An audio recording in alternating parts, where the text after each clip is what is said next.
Hello बच्चों, मैं प्रदीप शौकंद आप सभी का एक बार फिर से स्वागत करता हूं आपके अपने YouTube चैनल पी स्टडी मंत्रा में। आई होप आप सब अच्छे होंगे और आपकी तैयारी भी बड़ी अच्छी चल रही होगी। जैसा कि आपको पता है कि आपका 2 तारीख को एग्जाम है, बिल्कुल एक दिन शेष है कि इस एक दिन में ऐसा क्या करें कि बहुत सारे जो नंबर हैं आपके बढ़ जाएं। तो काफ़ी बच्चों की डिमांड थी कि सर पैटर्न हमें समझा दो कि पैटर्न किस प्रकार का आएगा, जो एग्जाम है वो किस प्रकार का आएगा, कितने क्वेश्चन कितने नंबर के आएंगे, कितने क्वेश्चन आएंगे और साथ साथ में कि किस प्रकार से जो क्वेश्चन पेपर है एग्जाम है उसको कैसे हम फेस करें कि ज़्यादा से ज़्यादा नंबर हम ले सकें। तो जैसा कि एक दिन शेष बचा कि इसमें हम क्या करें उसी के बारे में बात करेंगे और जो अब की बार 2023 में जो पैटर्न आया है उसके बारे में हम यहाँ पे चर्चा करेंगे। तो चलिए शुरू करते हैं। काफी एक छोटी सी क्लास होगी लेकिन काफी मोटी होगी, यानी कि यहाँ से आपको काफी कुछ सीखने को मिलेगा और मैं पूरा प्रयास करूंगा कि अपने 12 साल के टीचिंग अनुभव के आधार पर आपको कुछ समझाने का, कुछ बताने का प्रयास करूं, मेरे अनुभव आपके साथ साझा करूं। आप सभी बच्चों ने बिल्कुल सभी क्लासेस को बहुत बहुत सारा प्यार दिया, तो उसके लिए आपका बहुत बहुत धन्यवाद। एक और आपसे गुजारिश रहेगी कि जैसे ही आपका एग्जाम हो तो एक बार कमेंट करके जरूर बताना कि आपका एग्जाम कैसा हुआ और जैसे ही रिजल्ट आए तो उसके बाद भी मुझे बताना कि आपको कितनी हेल्प मिली मेरे के द्वारा। देखो, जितने भी आपके क्लासेस करवाई है मैंने, लगभग 60 क्लास में लगभग सभी पूरा का पूरा सिलेबस आपको लाइन टू लाइन समझाया है। बुक से पढ़े तो काफी कठिन होता है, लेकिन अक्सर मैंने अपने 12 साल के टीचिंग अनुभव में ये फील किया है कि बच्चे रट्टाफिकेशन पर ज्यादा जोर देते हैं। यानी कि अगर उनकी कॉमन सेंस देखें, उनकी जो नॉलेज चेक करें तो बिल्कुल भी उनकी बेसिक नॉलेज बिल्कुल ही जीरो मिलती है। लेकिन मैंने विशेष ध्यान दिया है कि आपको एक अच्छी नॉलेज हो, यानी कि सिर्फ 12th क्लास में आपके नंबर ही दिलाना मेरा मकसद नहीं था।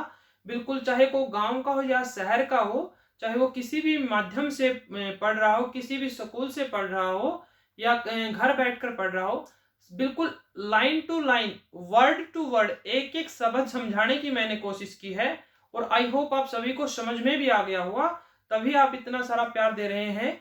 आपके अपने चैनल है जो पी स्टडी मंत्रा है, बिल्कुल ये चैनल है बिल्कुल आपका है, मेरा कुछ नहीं है। मैं तो सिर्फ आपकी सेवा में लगा हुआ हूं, आपको प्रयास कर रहा हूं कि कुछ आपकी हेल्प कर पाऊं। ठीक है, तो 13 अध्याय है जिसमें सबसे पहले है मुख्य कार्यपालिका। क्या है?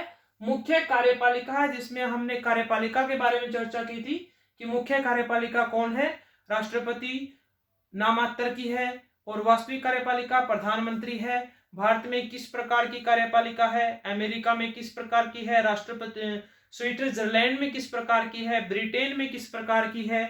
यानी कि हमने अलग अलग मुख्य कार्यपालिका कितने प्रकार की होती है उनके बारे में बात की थी। एकल कार्यपालिका, बहुल कार्यपालिका, संसदात्मक, अध्यक्षात्मक कार्यपालिका। देखो, जैसे ही मैं ये बात बोल रहा हूं, अगर आपको वो याद आ रहे हैं तो आपकी तैयारी बिल्कुल ओके है, डरने की कोई बात नहीं है। बिल्कुल इजी इजी जो एग्जाम आएगा आपका, चिंता करने की बिल्कुल बात नहीं है। दूसरा अध्याय है वो है संघीय कार्यपालिका, जिसमें हमने राष्ट्रपति, उपराष्ट्रपति, उसके बाद मुख्यमंत्री, फिर मुख्यमंत्री के नीचे मंत्री परिषद, इनके बारे में बात की थी। और मंत्री परिषद में कितने प्रकार के मंत्री होते हैं, तो मुख्य तौर पर इनके बारे में बात की। उसके बाद भारतीय संघवाद के बारे में बात की कि संघवाद क्या होता है, एकात्मक संघात्मक सरकार क्या होती है। उसके बाद सर्वोच्च न्यायालय और उच्च न्यायालय के बारे में बात की। संघ लोक सेवा आयोग के बारे में बात की, यूपीएससी, और साथ में हमने 2 क्वेश्चन किए थे यहाँ से राज्य लोक सेवा आयोग के बारे में और संघ लोक सेवा आयोग। उसके बाद हमने कैग के बारे में बात की थी, नियंत्रक एवं महालेखा परीक्षक के बारे में। उसके बाद बजट के बारे में हमने चर्चा की थी। 8वें अध्याय में हमने विभाग के बारे में पढ़ा था कि विभाग क्या होते हैं। और अभी अभी मैंने जो जस्ट नाउ कुछ ही दिन पहले आपको जो करवाया है वो है लोक निगम। क्या है?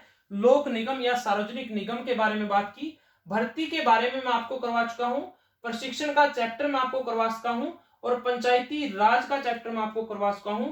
सिर्फ एक चैप्टर है जो मैंने नहीं करवाया, वो है पदोन्नति यानी कि प्रमोशन। काफी इजी लेसन है और मेरे ख्याल से आपने कर भी लिया होगा। तो मैं नहीं करवा पाया क्योंकि मेरा खुद का भी एग्जाम था अभी 25 फेब को, तो उसके लिए माफी चाहूंगा, मुझे समय नहीं मिला, अदरवाइज मैं आपको ये लेसन भी बड़े अच्छे से करवाता। तो ये आपके 13 अध्याय हैं। अब 13 अध्याय में से आपको पता है कि आपका 80 नंबर का 80 नंबर का पेपर आएगा। कितने नंबर का? 80 नंबर का। और 80 में से 80 कैसे लें, आपकी तैयारी कैसी है, इसके बारे में चर्चा करेंगे। तो अब की बार जो एग्जाम का पैटर्न है वो क्या चेंज हुआ है, देखो सबसे पहले आपके एग्जाम में 1 नंबर के क्वेश्चन आएंगे, 2 नंबर के क्वेश्चन आएंगे, 4 नंबर के क्वेश्चन आएंगे और एक 6 नंबर के क्वेश्चन आएंगे। ठीक है ना, 6 नंबर के। अगर 1 नंबर के क्वेश्चन की बात करें तो टोटल 16 क्वेश्चन आएंगे। कितने आएंगे? 16 क्वेश्चन। और 16 क्वेश्चन में से 5 से 6 क्वेश्चन आपके एमसीक्यू आएंगे। क्या आएंगे? एमसीक्यू आएंगे। और बाकी जो 10 क्वेश्चन यानी कि 11 क्वेश्चन या 10 क्वेश्चन बचते हैं वो वन लाइनर आएंगे, यानी कि एक लाइन या एक दो शब्दों में जिनका उत्तर देना है। ठीक है। उसके बाद 2 नंबर के हैं जो 10 क्वेश्चन आएंगे। कितने आएंगे? 10 क्वेश्चन आएंगे। 4 नंबर के 5 क्वेश्चन आएंगे और 6 नंबर के 4 क्वेश्चन आएंगे। कितने क्वेश्चन आएंगे? 4। अभी यहाँ चेंज क्या हुआ है, पहले भी 1 नंबर के इसी प्रकार आते थे, 2 नंबर के भी 10 क्वेश्चन आते थे, 4 नंबर के 5 क्वेश्चन आते थे, लेकिन पहले 6 नंबर की बजाय 8 नंबर के क्वेश्चन आते थे और 3 क्वेश्चन आते थे, यानी कि 8 या 24 नंबर, और यहाँ भी 24 नंबर के ही आएंगे, यानी कि 24 नंबर हैं जो आपके वो 6 नंबर के क्वेश्चन दिलाएंगे।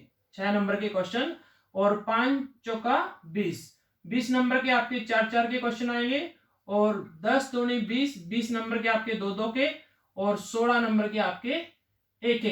ठीक है ना, 16 नंबर के 1 के, यानी कि 24 और 16 40 और 40 80 नंबर का आपका एग्जाम आएगा। अब इनको कैसे सोल्व करें, एक दिन बचा है, इसमें तैयारी कैसे करें, कहां से क्या क्वेश्चन आएगा, बड़ा क्वेश्चन क्या आएगा, छोटा क्वेश्चन क्या आएगा।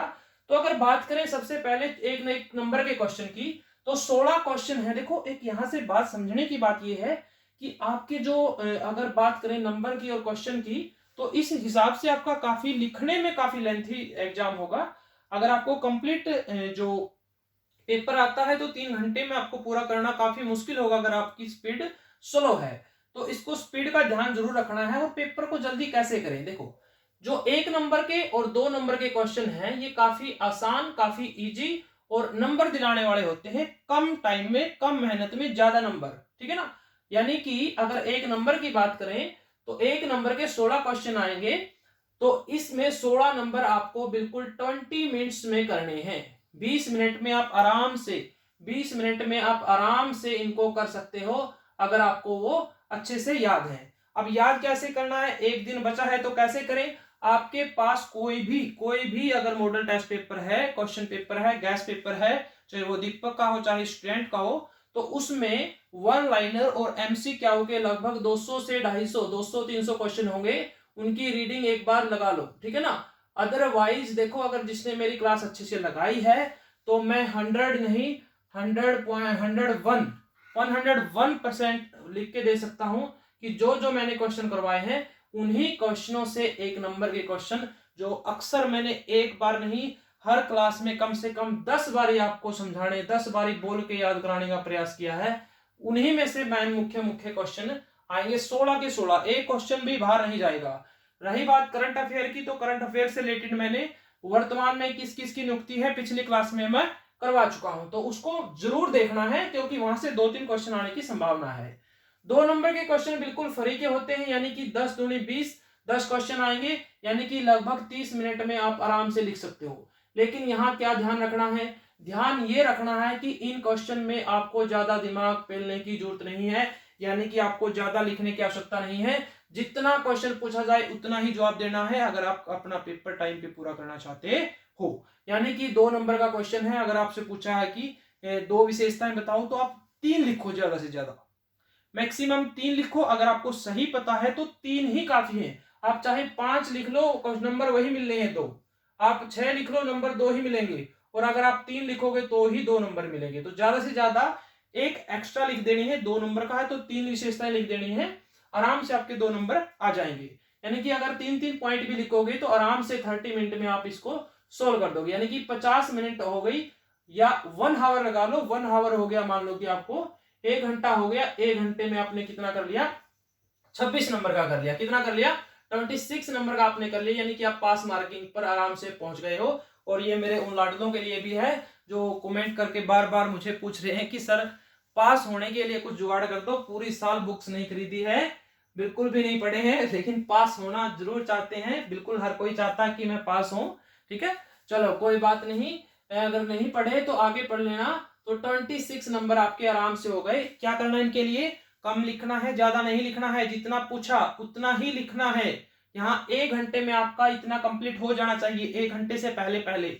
और इसके लिए क्या करना है, एक दिन बचा है, कोई भी मॉडल टेस्ट पेपर है उसके एमसीक्यू को जरूर करना है, और उसके साथ साथ में समझ के करना है। वैसे नहीं, लगभग 200-300 क्वेश्चन है, 2 घंटों में आप आराम से कर दोगे।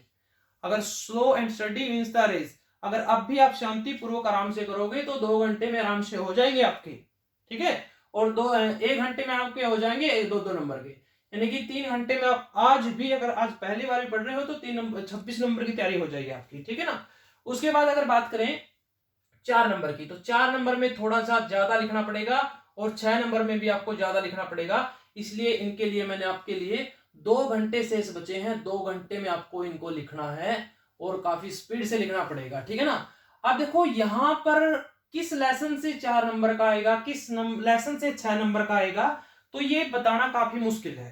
क्यों मुश्किल है, क्योंकि पहले 8 नंबर का क्वेश्चन आते थे, 8 नंबर के 3 क्वेश्चन आते थे, जिसमें एक क्वेश्चन आता था पंचायती राज से, एक आता था जो संघ की मुख्य कार्यपालिका से, और एक आ जाता था भर्ती और पदोन्नति, इन दोनों सेक्टरों से एक एक जो क्वेश्चन है वो आ जाता था। लेकिन अभी 4 क्वेश्चन आ गए, यानी कि 4 लेसन तो इन्होंने कवर कर लिए। अब 4 और 6 नंबर में कोई ज्यादा सा मेरे ख्याल से फर्क नहीं है, और 5 क्वेश्चन इसके हो गए, तो टोटल कितने लेसन हो गए, 9, यानी कि 9 लेसन तो इन्होंने कवर कर लिए। अब 13 लेसन टोटल है, 9 लेसनों में से ये बड़े क्वेश्चन आएंगे, तो अब कैसे कहें कि किस में से क्या आएगा। हाँ, इतना कह सकता हूं कि संघीय कार्यपालिका यहां से 6 नंबर का क्वेश्चन पक्का आएगा, पंचायती राज से पक्का आएगा, अभी मैंने निगम का चैप्टर करवाया है, यहां से एक क्वेश्चन पक्का श्योर आएगा, चाहे वो 6 नंबर का आए हो चाहे 4 नंबर का आए। हालांकि देखो कोई भी लेसन नहीं छोड़ सकते, क्योंकि टॉपिक हर एक लेसन में से क्वेश्चन आएंगे श्योर आएंगे। ठीक है ना, ऐसा नहीं है कि कोई लेसन छोड़ देंगे उसके क्वेश्चन नहीं आएंगे। लेकिन अब पास मार्किंग पे खेल रहे हो तो फिर आप कोई भी जो आसान लगता है कोई भी वो चैप्टर कर सकते हैं। अदरवाइज आपको अगर मार्क्स लेने हैं 80 में से 80 लेने हैं, मेरा टारगेट तो यही रहता है 80 में से 80। और आज तक जितने भी बच्चे पढ़े हैं एवरेज लगभग पूरी क्लास के इसके आसपास में ही रहते हैं। बिल्कुल लो बच्चे के भी लगभग 70 से 70 प्लस ही रहते हैं, जहां तक मैंने अभी तक पढ़ाया है। 12 साल के अनुभव के आधार पर मैं सभी बातें कह रहा हूं। तो इस प्रकार से आपने एग्जाम करना है, 1 नंबर 2 नंबर में ज्यादा टाइम वेस्ट नहीं करना है, जल्दी से जल्दी इनको फिनिश करना है। जो आता है ऑप्शन टाइप है, खाली नहीं छोड़ना है, कुछ ना कुछ जरूर लिखना है। वेट कीजिए, प्रतीक्षा कीजिए और अंतिम में उसका आंसर जरूर देके जाइए। 1 लाइनर में जितना पूछा सिर्फ उतना ही उत्तर देना है। 2 लाइनर में ज्यादा से ज्यादा 3 बातें लिखनी है। अगर आप ज्यादा ही लिखना चाहते हैं 6 नंबर का, और 6 नंबर या 4 नंबर का कोई क्वेश्चन आ गया जो पॉइंटों में, जिसका आंसर है जो पॉइंट में है, तो 4 नंबर वाले में 6 पॉइंट लिख दो, 6 नंबर वाले में 8 या 9 पॉइंट लिख दो, इनफ है, काफी है। लेकिन वो डिपेंड आप पर करता है कि आपको जो पॉइंट है वो कितने अच्छे लिखे हैं और उनमें आपने कितनी अच्छी बात लिखी है। यानी कि जो क्वेश्चन में पूछा गया है वो बात अगर आपने लिखी, यानी कि एग्जामिनर को ये पता चला कि एक्चुअल में आपको वो ज्ञान है, यानी कि जो मैंने बोर्ड पे करवाया अगर वो बात लिखा है, तो कोई भी एग्जामिनर आपका सिंगल नंबर तक नहीं काट सकता, ये मैं आपको वादा करता हूं। ठीक है ना। तो एक 6 नंबर का क्वेश्चन मैंने बता दिया पंचायती राज से, एक संघीय कार्यपालिका से और एक निगम से। ठीक है ना। और एक वही पदोन्नति और भर्ती से पक्का आएगा। ठीक है ना। अब रही बात 4 नंबर की, तो 4 नंबर का हो सकता है कि इनमें उल्ट पुल्ट कर दे। जैसे नियंत्रक महालेखा परीक्षक का सिर्फ एक ही क्लास है, आज भी लगा के आप 4 से 6 नंबर आज भी आप पक्के कर सकते हो। यानी कि 26 नंबर ये 3 घंटे पढ़ के, और 25-30 मिनट की क्लास होगी नियंत्रक या महालेखा परीक्षक की, ये भी पक्का कर सकते हो। निगम की 3-4 क्लास है, मेरे ख्याल से आज एक दिन में आप अच्छे से तैयारी कर सकते हो, यानी कि पास मार्किंग पे तो आज चले जाओगे आप। ठीक है ना। तो इस प्रकार से तैयारी करनी है। संघ लोक सेवा आयोग की सिर्फ 2 क्वेश्चन है, 2 क्वेश्चनों से आप आराम से कर सकते हो, तो इसमें कोई भी क्वेश्चन आए कोई दिक्कत नहीं है। यहां पर क्या है, पंचायती राज में थोड़े से क्वेश्चन ज्यादा है और संघीय कार्यपालिका में क्वेश्चन थोड़े ज्यादा है। बाकी मेरे ख्याल से यहाँ भी 3-4 यहाँ भी 2 ही क्लास हैं, सर्वोच्च न्यायालय, उच्च न्यायालय। यहाँ संघ लोक सेवा आयोग, राज्य लोक सेवा आयोग, यहाँ एक ही क्लास है। बजट थोड़ा सा लेंथी टॉपिक है, 2-3 बार देखने पर समझ में आता है। विभाग भी ज्यादा नहीं, लेकिन थोड़ा सा बच्चों के लिए डिफिकल्ट महसूस होती है। निगम कोई ज्यादा मुश्किल नहीं है, 3-4 क्लास है, आराम से कर सकते हो। भर्ती बिल्कुल इजी लेसन है। पदोन्नति दोनों ज्वाइंट करके देखना, भर्ती होगी फिर पदोन्नति होगी, प्रमोशन होगी, ठीक है ना। प्रशिक्षण मैंने आपको जो ट्रेनिंग है वो ट्रेनिंग भी ज्यादा मुश्किल तो नहीं, लेकिन थोड़ा सा मेरे ख्याल से आपके नजरिए से देखूं तो आप बच्चों को अक्सर मुश्किल लगता है। तो बिल्कुल आसान से लेसन मैंने बता दिया आपको। पहला लेसन बिल्कुल आसान है, जो सुप्रीम कोर्ट वाला है बिल्कुल आसान है, कैग वाला आसान है, संघ लोक सेवा आयोग आसान है। यानी कि कितने हो गए? 4। एक निगम भर्ती हो गया और एक निगम हो गया। कितने हो गए? 6। यानी कि 6-7 लेसन तो ऐसे हैं, अगर आज भी आप क्लास लगाओगे, ध्यान से उनको याद करोगे। क्लास लगाने का मतलब क्या है? एक क्लास लगाई, उसको लर्न कर लिया, एक क्लास लगाई, उसको लर्न कर लिया अच्छे से, ठीक है ना। और साथ में 3 घंटे का आपको लगाने हैं रीडिंग, इनकी पक्की लगानी है, 1 लाइनर की और 2 लाइनर जो एमसी क्या हो इनकी। तो आराम से देखो, ये क्वेश्चन मैं करवा देता। पहली बात तो ये सभी क्वेश्चन मैंने करवा दिए हैं। देखो, अगर आपने यहां से क्लास लगानी शुरू की है, देखो एक सब्जेक्ट की 60 क्लासेस मेरे ख्याल से कोई ज्यादा नहीं है।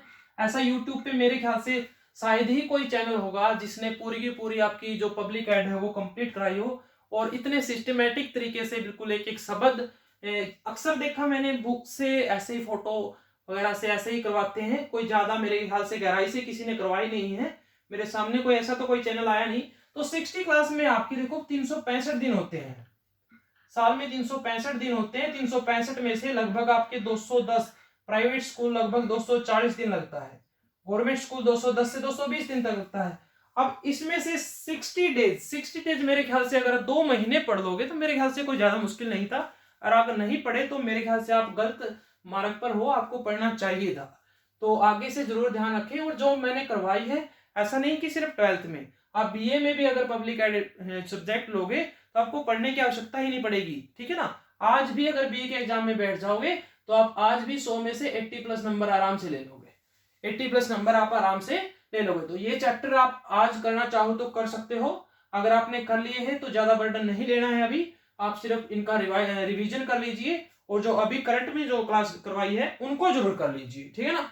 तो ये था आपका जो मेरी तरफ से थोड़ा सा मार्गदर्शन था।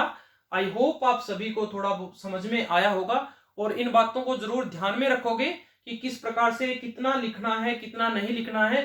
कई बच्चे 2 नंबर का एक क्वेश्चन है आ गया, उसी की बिल्कुल रेल निकाल देते हैं, मतलब उस पूरा का पूरा पेज भर देते हैं। देखो, पेज भरने से 2 नंबर वाले में 5 नंबर नहीं देगा, वो 2 ही नंबर मिलेंगे आपको, ठीक है ना। तो उसमें लिमिट रखना है। एक क्वेश्चन लिखा, 1 लाइन छोड़ दी, एक क्वेश्चन लिखा, 1 लाइन छोड़ दी। अलग से दिखना चाहिए एग्जामिनर को कि हाँ भाई किसी ने एग्जाम दिया है। बिल्कुल, जितना आप एग्जामिनर को चेकिंग के समय कम करोगे, जितना कम इरिटेट करोगे, उतने ही आपके अच्छे नंबर आएंगे, ठीक है ना। एग्जामिनर के साथ बिल्कुल भी बदतमीजी नहीं करनी है, जाते ही उसको नमस्कार करना है, प्रणाम करना है, अपनी जगह पर बिना कहे बैठ जाना है। इस प्रकार की अगर आप नैतिकता दिखाओगे तो आई होप एग्जामिनर भी आपके प्रति प्रेम की भावना रखेगा, और कहीं ना कहीं मेरे ख्याल से आपकी मदद अवश्य करेगा, ठीक है ना। तो ये था मेरी तरफ से कुछ मार्गदर्शन। उम्मीद करता हूं आप सभी को बिल्कुल कुछ ना कुछ समझ में जरूर आया होगा। तो प्यारे बच्चों, आप सभी को आपके एग्जाम के लिए बहुत बहुत शुभकामनाएं। बिल्कुल आराम से एग्जाम देना है, और आके जरूर कमेंट करके बताना है कि सर कैसा आपका एग्जाम कैसा रहा। तो प्यारे बच्चों, आप सभी को एक बार फिर मेरी तरफ से बहुत बहुत शुभकामनाएं। आपका पेपर काफी अच्छा हो, आपका जो भविष्य काफी उज्जवल हो। तो ओके बच्चों, thank you, have a nice day, take care and all the best.